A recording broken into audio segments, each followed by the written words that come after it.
Or maybe the way to ask is, were you guys satisfied with your exam scores and results? Or just based on performance kind of? That's okay. Just okay. Okay.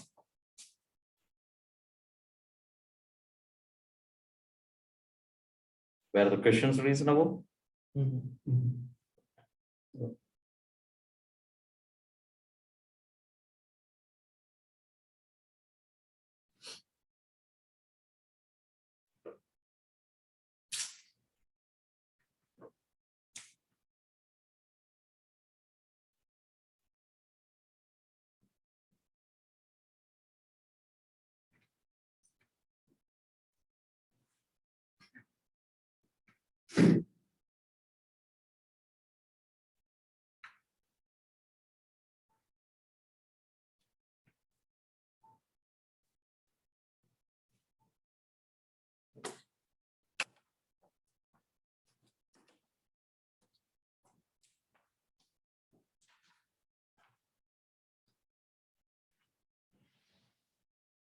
Told you I'll give you the link, but it's not on this computer. After the class, I'll send you.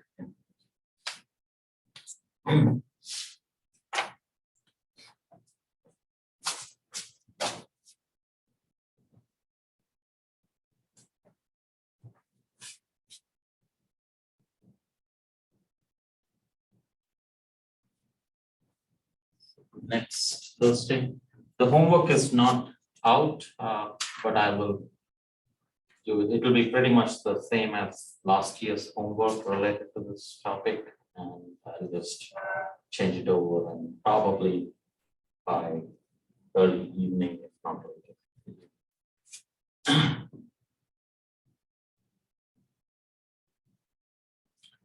It should be fall. It's Tuesday.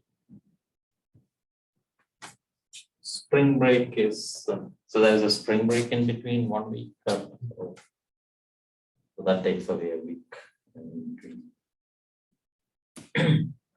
Okay. Yes. When is the spring break? Do you have 4th is the March 4th is the Friday before spring break. So March 5th is a Saturday and it begins, which means March 5th, March 12th. Yeah. So probably 14th is when it begins again. 7 days. 7 days. No, it's 9 days, right? Because yeah, because 1 week whole holiday and the Saturday Sunday. So it's kind of a nice little break. The APS meeting usually falls around that place. APS meeting is American Physical Society meeting. Most of the physics people try to participate in it. Most of the faculty and students try to present their research work in there. And this time it is in Chicago. The registration and the deadlines are all over. So at this point, you cannot give a talk or anything. But if you just want to go and attend, and if your advisor or anyone in your group has money, or they will all be, usually they just go together, especially in Chicago, probably you just drive together. So this time it falls right on the spring break. So that's something you can consider if you are interested, or just enjoy and relax. And I think it is on the same as the spring break, but check on it. I'm not presenting, I'm not going, so I don't know the dates. But guys, usually someone in your group, I mean, if you're part of a research group, someone must be going. So it's an activity that happens around. So be aware of that. Yeah. Any other questions? Yeah. So we have noticed in what we have done is, or even historically speaking, Maxwell wrote his equation, and immediately the first conclusion or the first surprise was that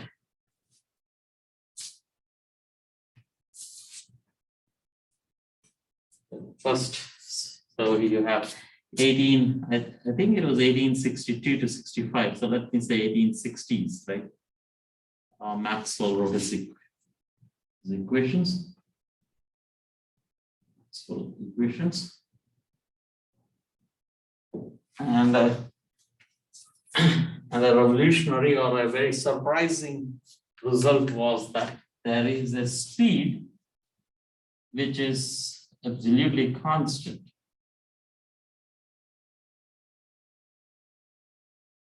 And these days, we have changed our measurement techniques. Earlier, we used to have 1 kg of a matter somewhere in a room in Paris, and that was exactly supposed to be 1 kg, and you compare it. So it was a very brute force way of standardizing your measurements. But these days, you use your constants to get your units, and one of them is C, and that's a whole number. That's 299,792,458 meters per second. But with 2 sig digits, this is 3.0 into 10 raised to 8 meters per second, right?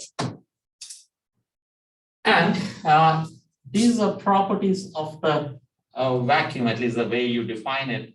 Like, what is so special about capital G, right? That's the first, one of the first universal constant you come across, 6.7 into 10 raised to minus 11. What is so interesting about it is that the expectation is that whichever galaxy you are, whichever time you are, whether you go in the future or past, that constant is not going to change. Right? You don't expect it to evolve in time. Or if you go into another galaxy, the same equations is supposed to have the same G. And these constants are also of the same kind. We expect that are based on our experience, indirect observations from other places in other times. This doesn't change.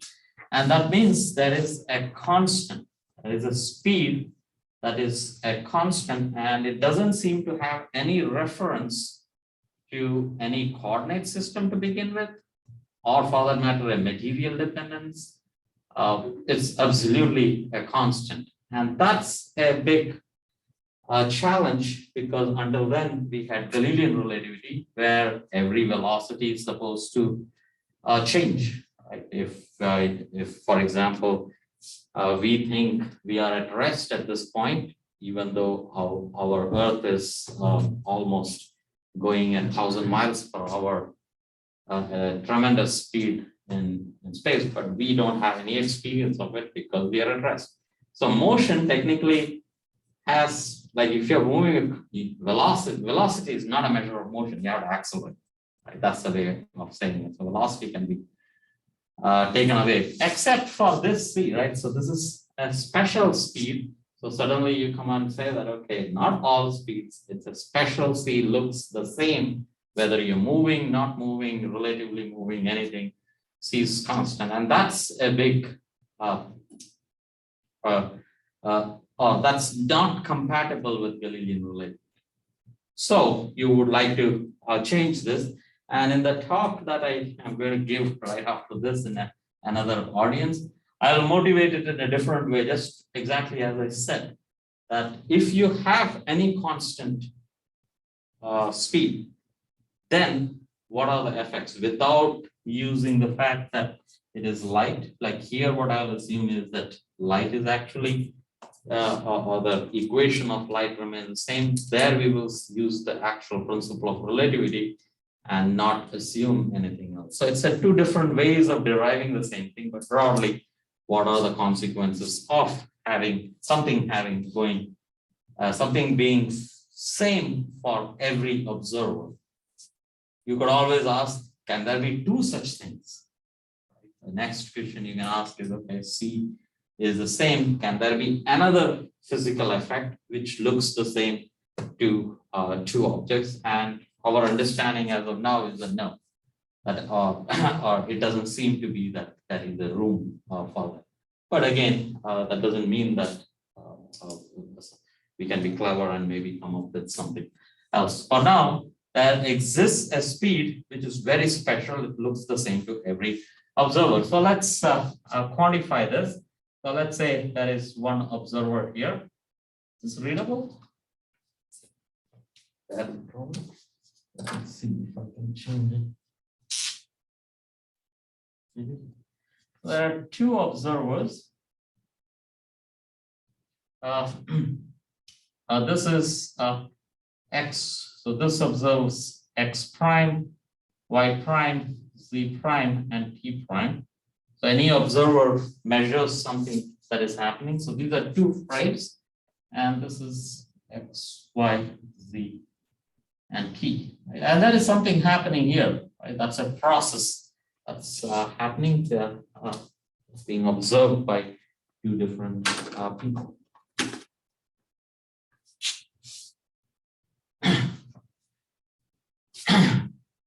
And this, let's call it, this is observer one. Observer, and I like to say this is observer prime. Two different observers, that's all it means. Right? So in a sense, you can have a vector here, that's a vector here. That's some phenomena happening, and both are measuring. But the statement now is that whatever you're observing, if that observation is a light wave, so that means to say that you create light and it evolves. So you, let's say you switch out a bulb and a ray of light moves from here to there. That's an observation of light moving from one point to the other. They look the same to both. Or by that, what I mean is that they obey the same equations. So in what sense? So you have so this could be that you have a point, and then there is a source of light actually goes from a center to spreads out everywhere. And what observer would say is that the radial distance r evolves with speed of light, and the time evolves. At time t equal to 0, it is at the center. Right? And at time t equal to 1, it evolves a little and then it keeps growing. Right? That's what this observer would say. And the same thing would be said by this observer also, except that now you say this is R prime is equal to C times T prime. Except for the time being a different coordinate or different variable being used, they look exactly are the same. So that's the statement of this being a constant, like typically we say speed of light is a constant. That's what we mean by that they look exactly the same. This means that I can square this. So this, if I square it and then equate it, so this is x prime square plus y prime square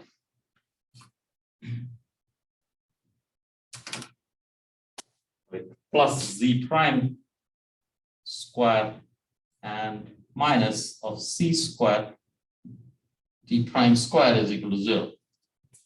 And that's the equation by the first or the primed observer, and the same thing here, except that now the coordinates are different.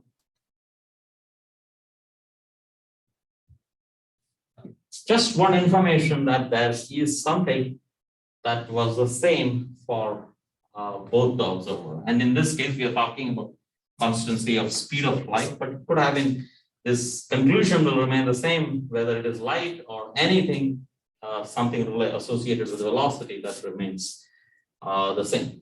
Okay, so that's what it is, and our goal is, can we conclude something about x prime y prime, the transformation between x prime y prime z prime t prime and x y z from here. So right away, first let's presume that this transformation is linear.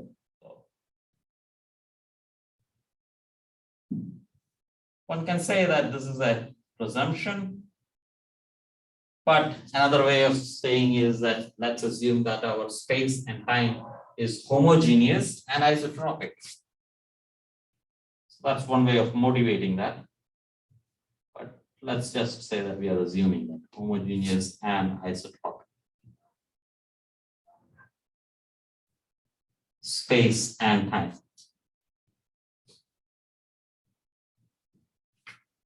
Like that means to say that whatever is this transformation somewhere here on Earth, it is going to be the same in another galaxy simply because I move the observer, these equations do not change.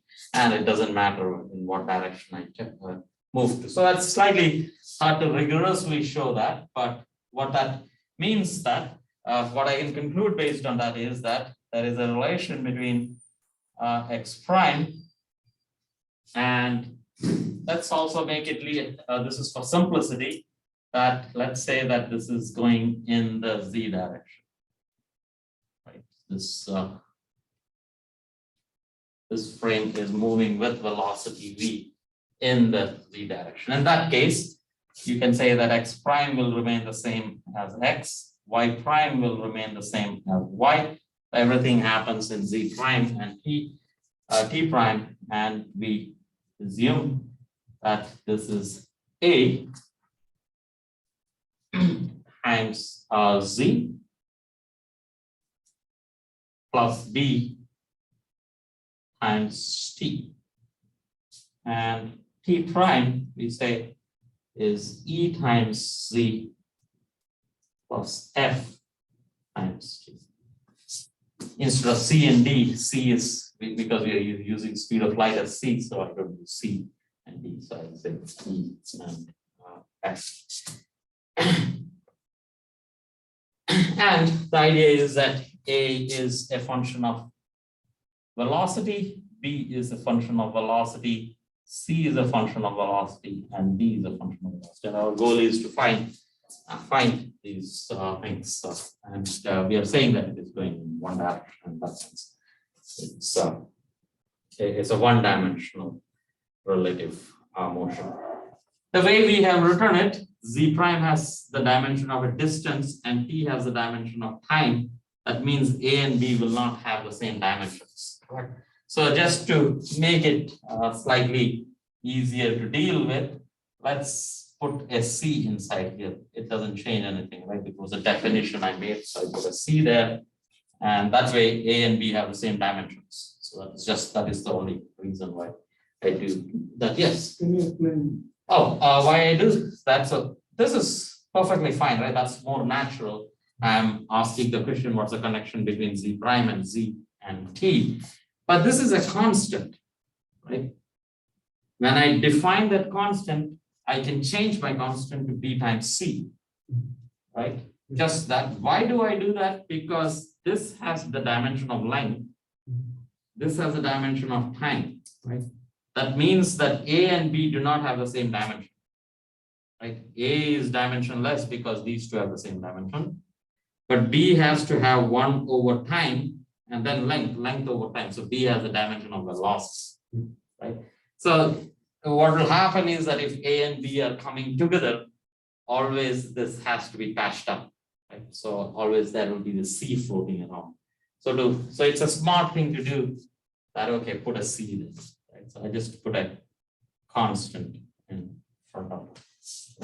So this c means speed of light, or c is speed of light because we have already introduced it here, right? C is the, yeah, maybe I should have said it clearly. C here is the speed of light, right? This is the speed of light, and we are saying that that's a constant. It doesn't change from heat, whether you're in this frame or this one. How did this begin? Once Maxwell, so historically it's interesting because once Maxwell wrote these equations down, it was very very tempting to say that this has something to do with the property of the vacuum. Why? Because what is the other system you have in this context is sound. Like when we are talking about sound, there is a speed of sound in the medium, right? And then we can move with respect to that medium. Someone else can move with respect to that medium, and we have what is called Doppler effect, and that was already known at those times. So immediately the temptation was to say that, oh, there is a medium in which the speed is the speed of light in the medium, which we see as vacuum. right? So this is the speed of light in the medium, which today we call it vacuum. At that time, it was called ether, right? And there are two things moving around, and using the idea of Doppler effect in sound, the expectation was that this speed of light will change. If I'm moving towards, like when you have an ambulance, when I'm moving towards the ambulance, I hear a different frequency. And when I'm moving away from the ambulance, I did hear a different frequency. You expected those effects to happen here.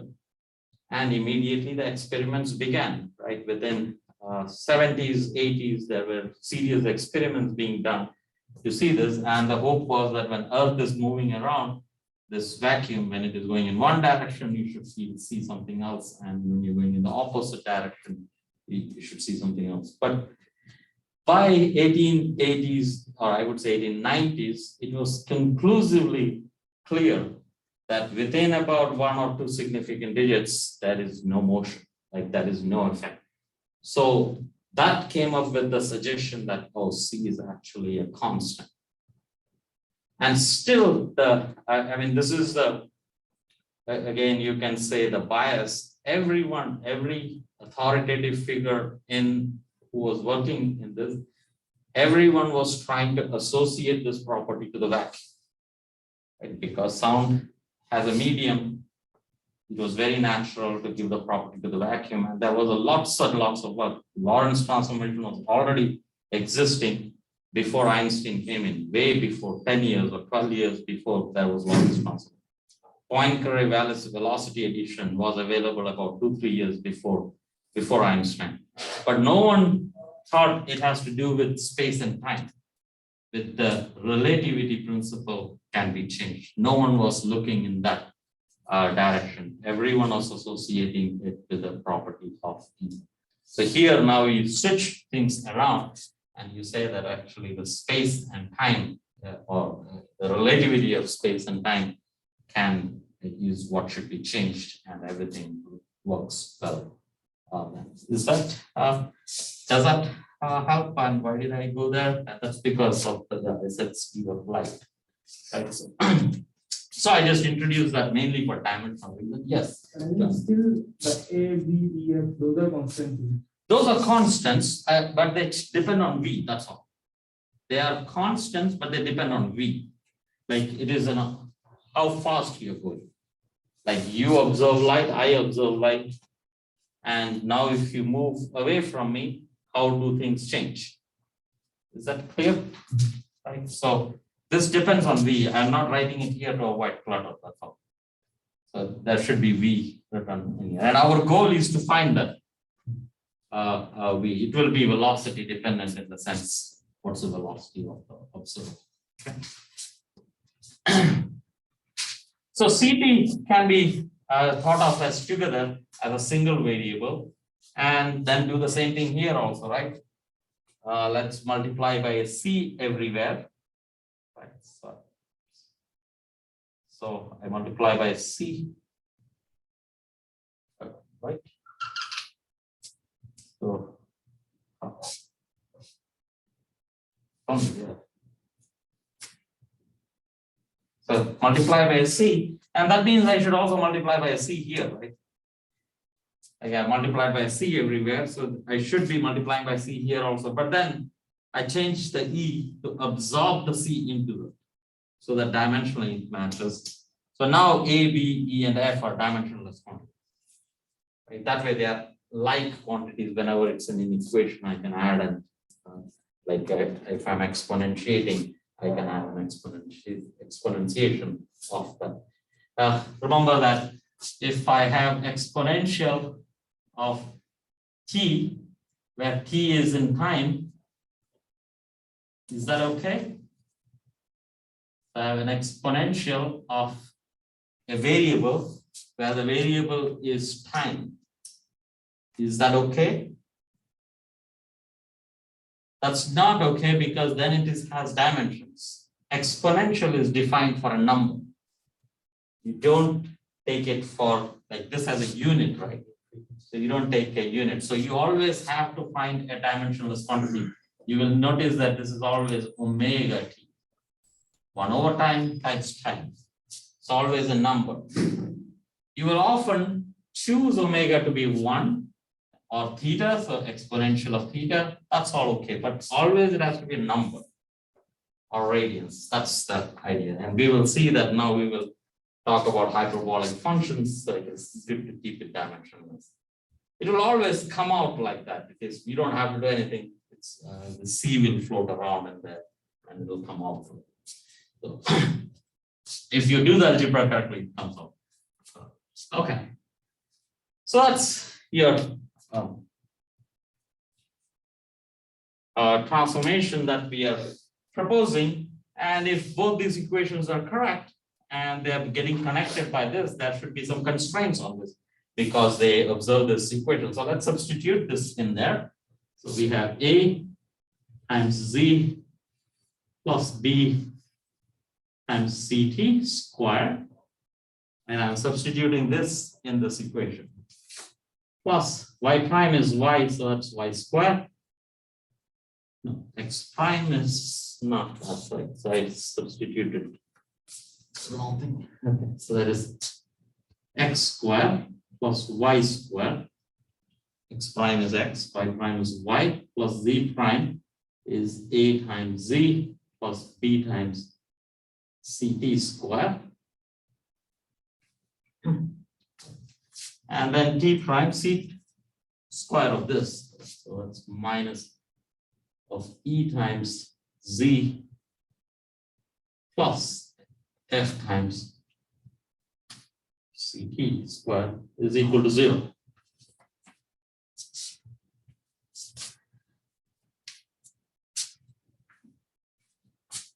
Expand that out, we have x squared plus y squared, and z squared now has two terms, right?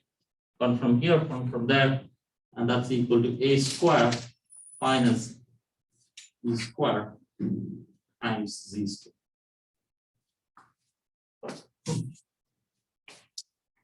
Time also has the same thing, so but let me write that as minus of f squared minus p squared times c squared p squared. That is so that I can match it with this. I pulled out that minus sign there. And there are cross terms plus AB minus EF times 2ZCT is equal to this. Just substituting that in. If this observation is true, that there is indeed a constant, there is a physical effect which is identical to both observers, that means these two should be the same. That means this should match this. So if we compare these two, we learn that a square minus e square should be equal to 1. Right? Because the coefficient of this should be 1. F square minus b square should be equal to 1. And AB should be equal to EF because it's 0, right? So AB minus EF should be equal to 0. That's 3 conditions we have. Notice our goal is to find these 4 unknowns, A, B, E, and F. Right? And if we have 4 equations, we are immediately done. Right? That will be our, then it's the work is over. But what we are seeing here is that we have only 3 equations. Right? What will mean that is that there will be some arbitrariness at the end, so which we will have to do, so use some physics to get it done. Okay. Any questions at this stage? Okay. Questions? Okay. So if that's the case, let's put this, let's combine this, right? We would like to know one in terms of the other. So let's substitute this into that. So we have a squared minus, when I solve for E, so that is A, B over F square. That's equal to 1.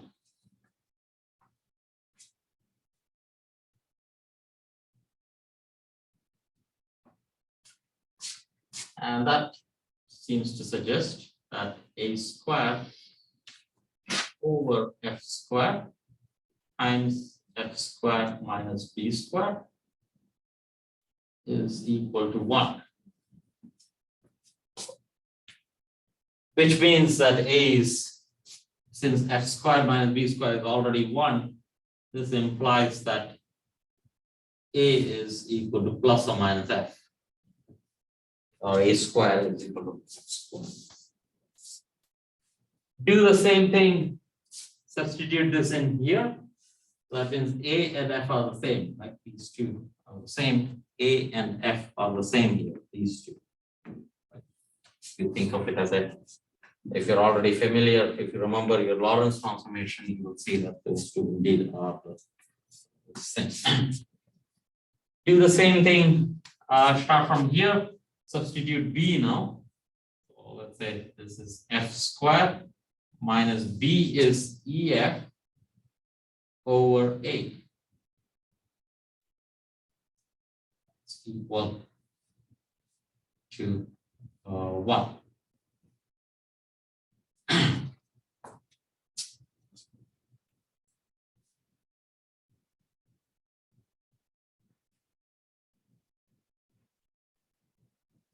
Or is that what I want to do? Because then again I'll get e square minus e square, that's gone.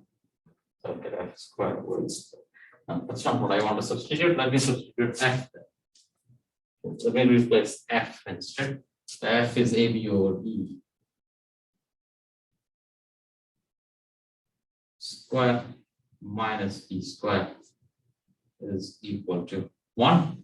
And let me pull out a b square over e square, and then I have a square minus e square. A square. I'm replacing f, yeah, a square minus e square is a. No, a square but e square is 1. Yeah, that's correct. So these two cancel out 1 and 1. So this implies that b is equal to plus or minus b.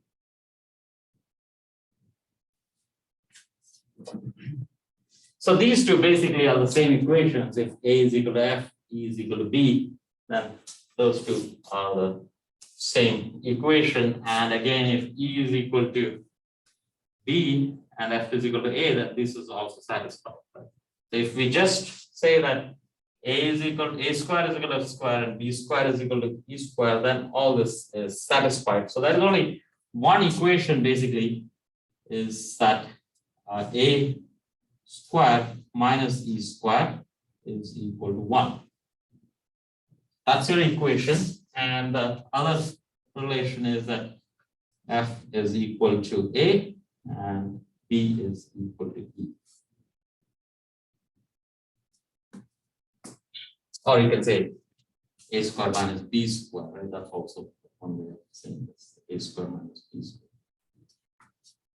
Either b or e, they are the same. But you cannot go further down. We said that we will be able to find 3 of them, but we still have one unknown, and that's this unknown, right? We cannot get beyond that. So at this stage, we want to, within that unknown, we want to work as much as we can. And let's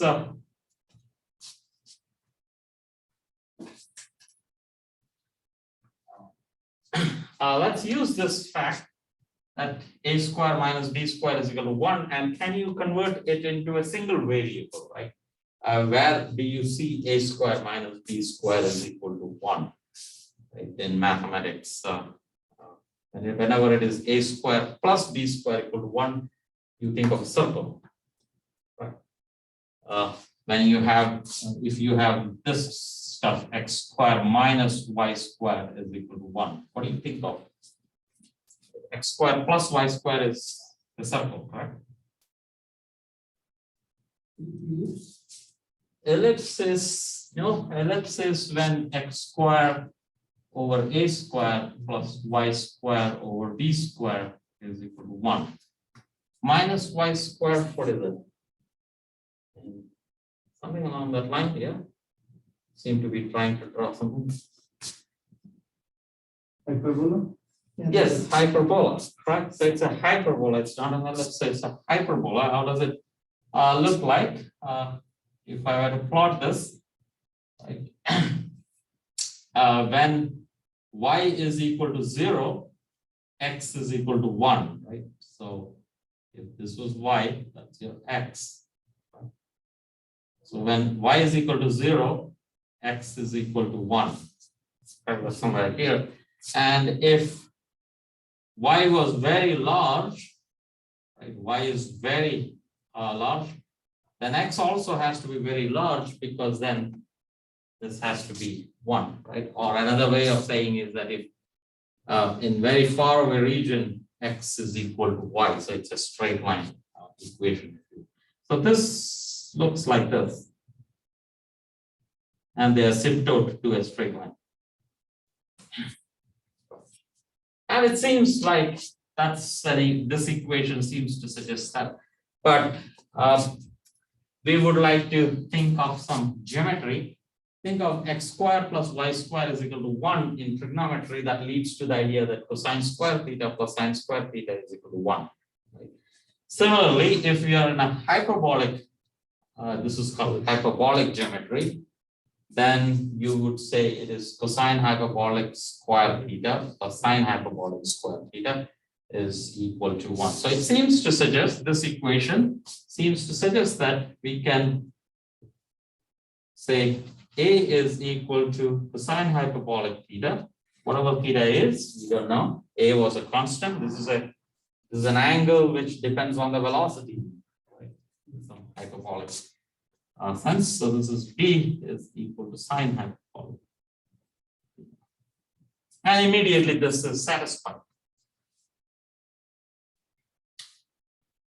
Correct. So let's see what our equations look like then in terms of this coordinate, this transformation. So A is cosine hyperbolic theta,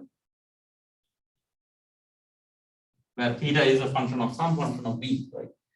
And B now, B is sine hyperbolic theta, right? So this is plus sine hyperbolic theta times CT, and T prime or CT prime is equal to E. E was equal to B, so that's sine hyperbolic theta again,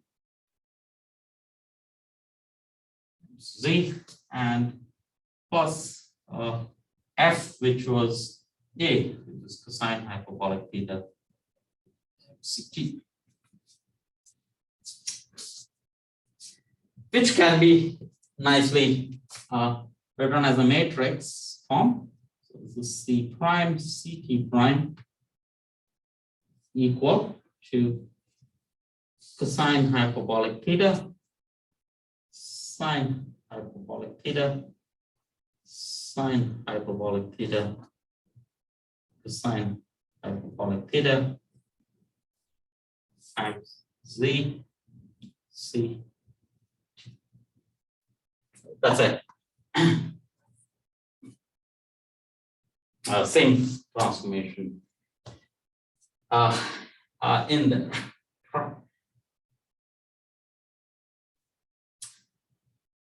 So now one has to say, okay, what can we say about this angle theta, right?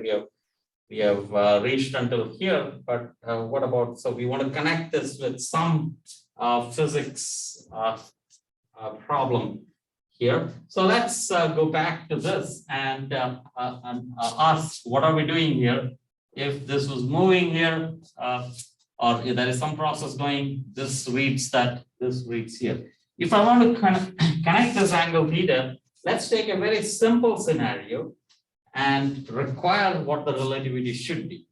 So let's require that if this process was in one of these frames at rest, right? It's not light, it is something moving.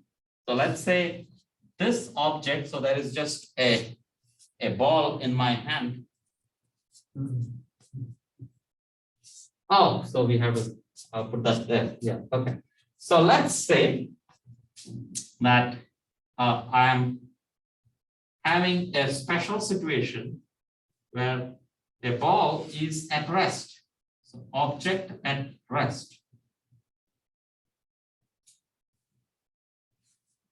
At rest in prime, in Z prime frame. That means that what will this person observe? Oh, Z prime is equal to 0. So this will say that Z prime is equal to 0. Right? It's at rest. So its position is wherever you stand. Now, what will this observer observe? That will be decided by the Lorentz transformation or the transformation we are trying to generate. But we can require, for a very simple scenario, we can require what should this look like to this observer. We say that when this is moving, so this is moving with velocity v. So this whole frame is moving with velocity v and it is observed by z. How will it look like? Z is equal to v times t. It should just have a simple motion. So that's a requirement we make. For a very simple scenario, I can make that requirement that should happen. And that might give me some hint on what this angle theta is. Correct. So let's see what it is. So this corresponds to this. So let me substitute that in there. So let's take this equation. Z prime is equal to 0. It's 0. And that's equal to, maybe write it. Look at space. So I don't need this. Come back to that. So when Z prime is equal to 0, cosine hyperbolic theta of Z is Vt.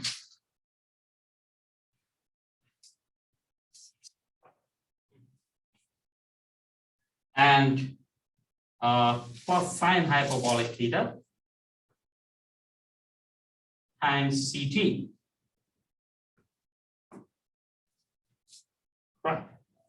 This equation suggests that I should remove my t, cancel away the t, and it gives me a connection between theta and v over c. It tells me that tangent hyperbolic theta is equal to minus v over c.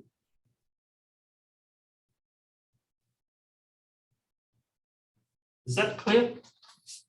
Notice this did not come out of this just because speed of light is there. We had to go and invoke a requirement of this relativity principle that something at rest should look like z equal to bt, which is a very simple statement. We expect that, right? So it's like a boundary condition, like when you're going when the object is on the frame itself at rest, then that's what we should observe. So this is a boundary condition for our solution. And then we immediately learn tangent hyperbolic theta is minus v over c, and we will use a variable beta is v over c. That's very standard to say, so that beta is less than 1, right? So it's v over c. And equations at this stage.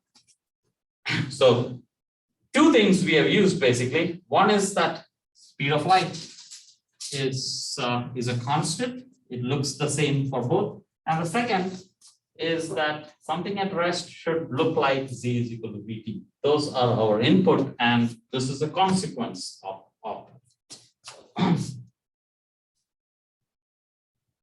So once we have tangent hyperbolic theta is equal to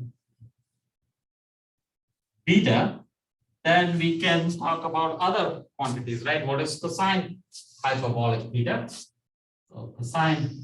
Will it be minus b? Oh yeah, minus beta, right? So minus beta, okay. And cosine hyperbolic theta is equal to 1 over secant hyperbolic, right? This is 1 over secant hyperbolic theta And secant hyperbolic theta is connected with tangent, right? What's the connection? We have here it is cosine hyperbolic square theta minus sine hyperbolic square theta is equal to 1. So this is, so how do you write this? Yeah, divided by cosine hyperbolic square. So this is 1 minus tangent hyperbolic square theta is equal to secant hyperbolic square theta. So secant hyperbolic square theta is 1 minus tangent square. So this is equal to 1 over 1 minus tangent hyperbolic square. Okay. Tangent hyperbolic is beta, so that's 1 over 1 minus beta square. Great. This is again something that shows up again and again. We will use the letter gamma for that. I will have difficulty writing gamma. So it's something like this is what I will, or should be, I think, go curve and then. Okay, so that's going to be gamma. Clearly, beta is less than 1 and greater than or equal to 0. Actually, beta can be negative also, right? So is less than minus 1. But beta can, in principle, can be going in the opposite direction also. The magnitude of beta is less than 1. And gamma is the smallest value it can take is 1. It's greater than or equal to 1. And it is less than infinity. When beta is very small, that goes very large. Yeah. Is that gamma square or is it just gamma? No, that's just gamma. Yeah. Cosine hyperbolic theta is just gamma because, yeah, that's just gamma. Why do you worry? Oh, I just couldn't see. I thought it was. Oh, you square. can see. Okay. Okay. Yeah, that's probably not visible at all. Right? Oh, shit. Let's see.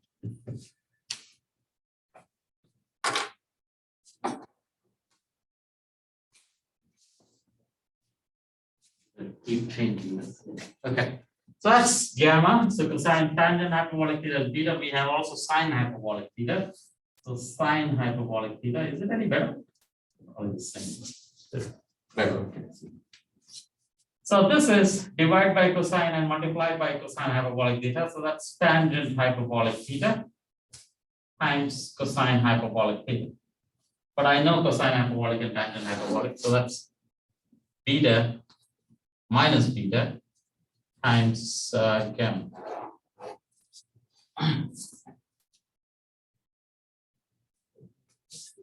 So we have all the necessary elements for the Lorentz transformation, and they are z prime, ct prime is equal to cosine hyperbolic theta is gamma, and sine hyperbolic theta is minus beta gamma, and this is minus beta gamma, and that's gamma.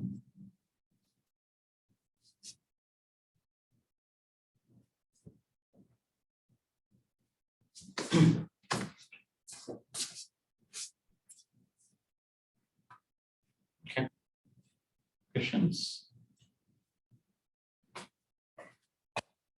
And this is the Lorentz transformation. Of course, we have said x prime and y prime. It should be a 4-dimensional quantity. We have only done this in one direction.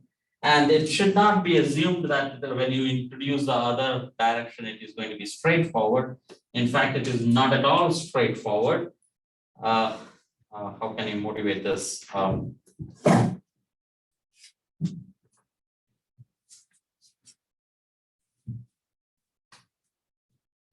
Yeah, so the way one can motivate this is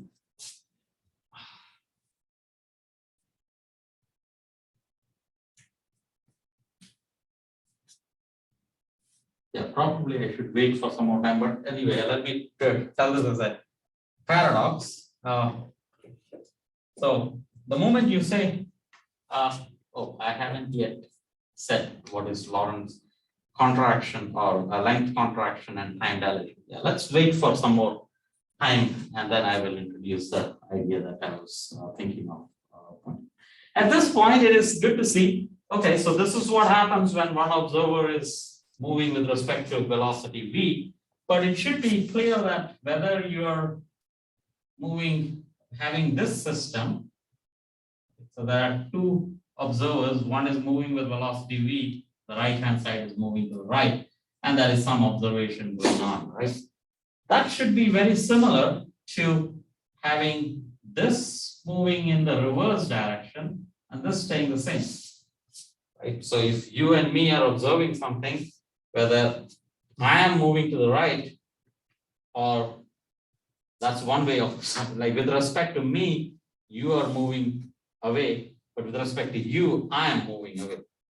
Right? That should be, so that's the idea of relativity. So these two should look exactly the same. And how will that look like here? That means to say that I have inverted, right? So this is prime, so this is z prime, and this is z, and here z prime and z. Here z prime is the one actually moving. Here z is the one that is moving. So we want to actually capture that. So what is the inverse of this relation? That's what we are asking. And they should look very much the same, except that v is minus.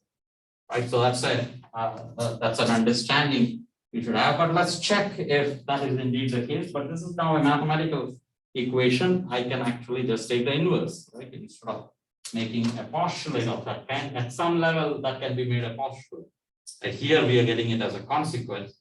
At some level you can say that no, that's a requirement I want, that whatever I see is exactly what you should see, at least equation wise. That should be a lot of similarity in there. So let's see if that comes out or not. So this is if you want to write z ct, and you take the inverse of this matrix, right? So this is gamma minus beta gamma minus beta gamma and gamma, and inverse of this matrix times z prime, and this is ct prime.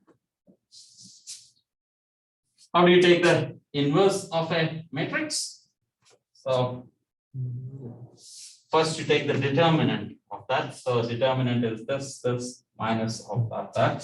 So, and then you divide it out. So this is a determinant. So that's gamma squared minus of beta squared times gamma squared. That's a determinant. And then you say that get rid of the column and the row and whatever, that's a cofactor, right? Also that's gamma for this, and for cofactor for this is again gamma. But when you're finding the cofactor of this, so that's minus beta gamma, but this is in the odd even place, I have to put a minus sign. That's that. So there's a minus sign, so that's beta gamma, and this is beta gamma. So that's z prime times ct prime. We said that it should look exactly the same, except that v should go to minus v. It seems like yes, v like beta going to minus beta is what is happening, but there is this extra term in here, right? That's not what we suggested. We said that they should exactly look identical. So what is this? Gamma square minus beta square gamma square. So let's try to simplify that. So that's the same as 1 over, so let's say gamma square minus beta square gamma square. Take that common out, gamma square times 1 minus beta square. And what is that equal to? Gamma square times 1 minus beta square.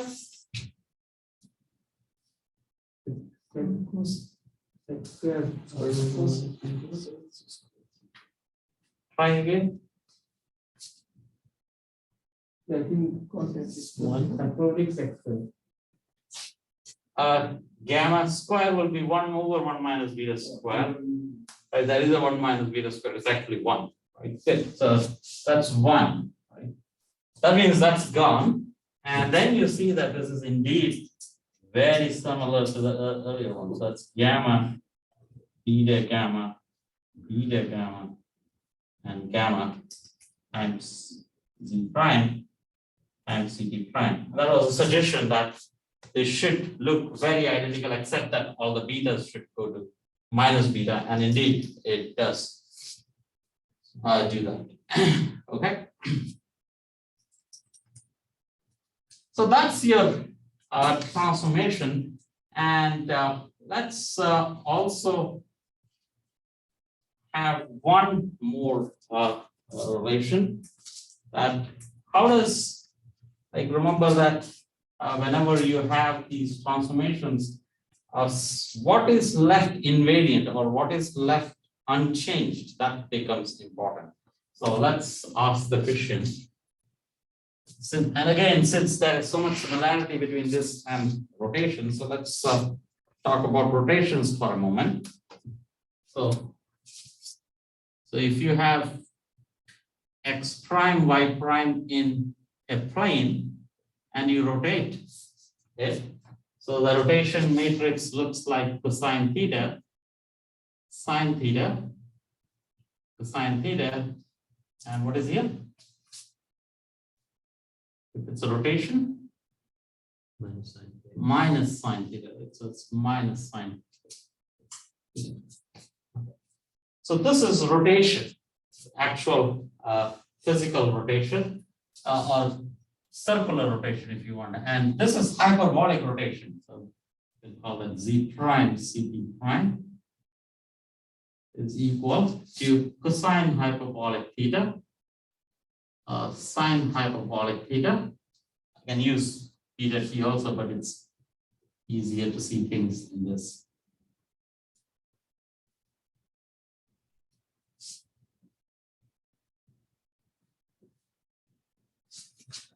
Okay. So this is rotation.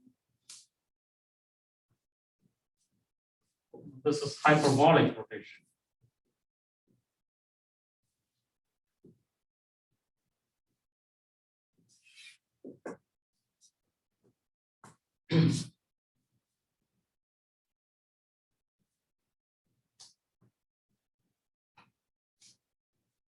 Or solve about hyperbolic geometry. Maybe I should give a quiz. Look up hyperbolic geometry and just spend a few minutes on that. Okay, so if you have rotations, what remains constant? If you have x and y, you have an xy plane, and you're rotating something, what remains the same on the rotations? Length of the, let's say, x squared plus y squared, right? So that's what remains the same. So let's see very quickly. X prime squared plus y prime squared is equal to cosine theta x plus sine theta y squared plus is minus sine theta x plus cosine theta y, and that's squared.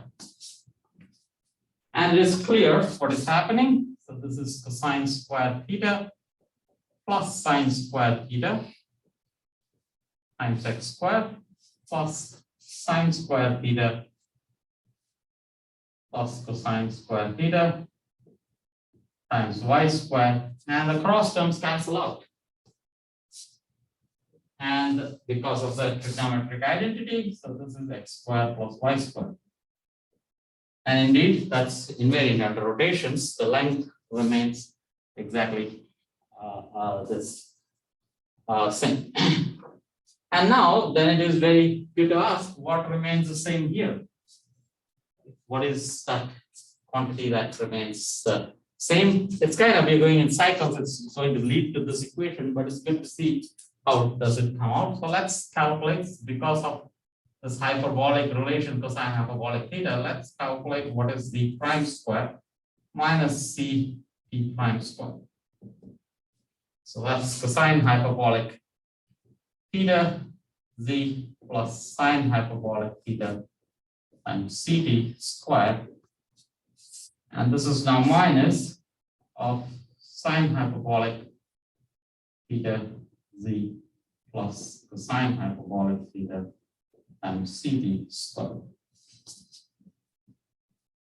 Same idea again, cosine hyperbolic theta square minus sine hyperbolic theta square, and that's z square, and minus of cosine hyperbolic square theta minus sine hyperbolic square theta times c square d square, and the cross terms again cancel out because of the negative sign here.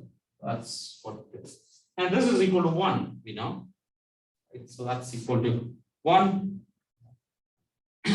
So this is indeed z square minus c square t square. What does this mean? Let's very quickly. It doesn't c square or the prime left hand side. Yes. Oh, this is c square.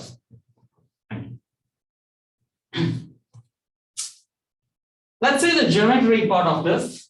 Let's say we have here, like we have a coordinate system, that's your x and that's your y. And there is a circle, like think of a circle, even though to begin with there is no circle, like there is a circle, and there is a point x, y here.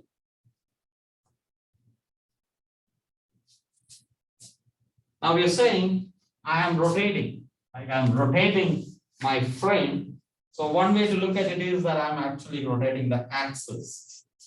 That's active way of looking at it. But a passive way is that actually I'm moving the coordinate itself and the rest everything is fixed. Axis is fixed, it's a coordinate that is changing.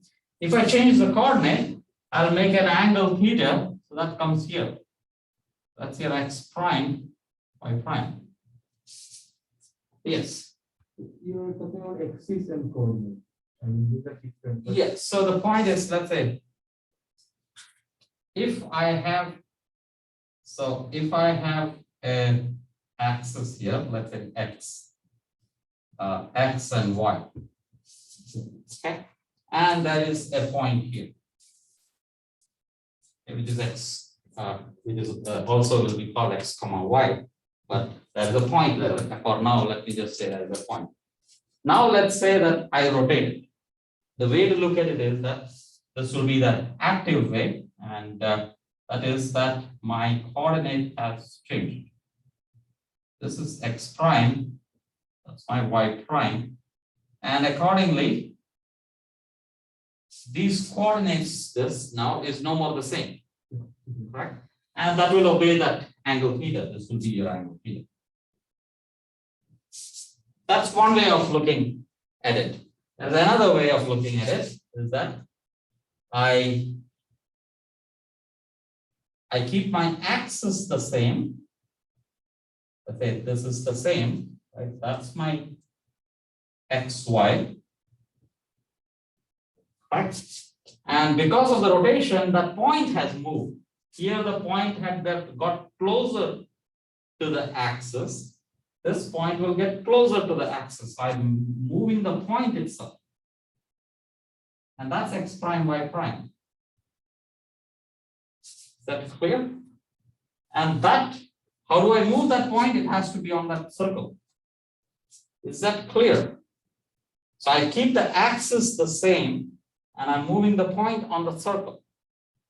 So whenever, so way of looking at it is that if I want to go from here to here, there has to be a rotation. If you perform a rotation, you will go from here to that, here to that. So geometrically, it's very easy to see that, oh, rotation just moves a point on the circle. Right? All the points on the circle are connected to each other by a rotation transformation. You just need that angle between them. Is that clear? With that interpretation, now we are going to go to hyperbolic geometry. Okay, so hyperbolic geometry, do the same thing. We won't do the active case. We won't move the axis. Yes. So you're moving in a circular. Correct. wasn't a circle, then can you say like this? We can say it, but then I need the transformation. Currently, my goal is to understand rotation. Rotation fixes this the same. So it is necessary that I go on a circle. Right? Where does my coordinate go on a circle? If it was any other transformation, it will go somewhere else. Correct. But then I don't know what it is. Like here, it is very easy because I can follow. Is that clear? Yeah. So let's now see what happens. So we want to see it in this manner. The hyperbolic geometry. So hyperbolic geometry, what is your hyperbola? So this is your, let's say, usually we write position on the x coordinate and c times t on the y coordinate, time on the y coordinate. That way, this is the speed of light. I should actually stop and soon because I take the talk. Okay, but let's very quickly do this. The equation of a hyperbola is this. In fact, there is one here, one here. These are all corresponding to the same equation, like plus or minus solution. Okay. These are all hyperbolas corresponding to this. If I move on a circle, or if I rotate, basically I'm just moving that point on the circle. So what is happening if I were to move, that means to say, in this case, literally move with velocity v, just coordinates change. As far as all, or another way of like, all these points on this hyperbola are connected by Lorentz transformations. That's it. That's the way to interpret it. That is a special point here, right? Where z is 0, it is at rest there at that point, correct? So there is a frame in which you can transform away all your z and you have only time. Right? Because this coordinate has c times t, whatever this distance is, c times capital T and 0t. So that wherever you are, whether it's moving or not, you don't care. There exists a frame. See the way I'm talking, there exists a frame. I don't care which frame. That's a different question as to which frame. But there exists a frame where there is no z coordinate. I can compress the whole z to 0. It is like saying in rotation, whatever it is, there exists a frame, whether I'm here or not, there exists a frame where y is 0. I can always rotate and make y 0. I can always rotate and make x 0. But here I cannot get rid of time. If I'm on this, I'm stuck. I cannot make t equal to 0. Right? If I'm on this curve, I cannot make my z 0, but I can make time 0. And there will be consequences. You might have heard about simultaneity, all those come from here. But I should stop now. Okay, we'll come back to that because I have to give a talk. I should stop now and I should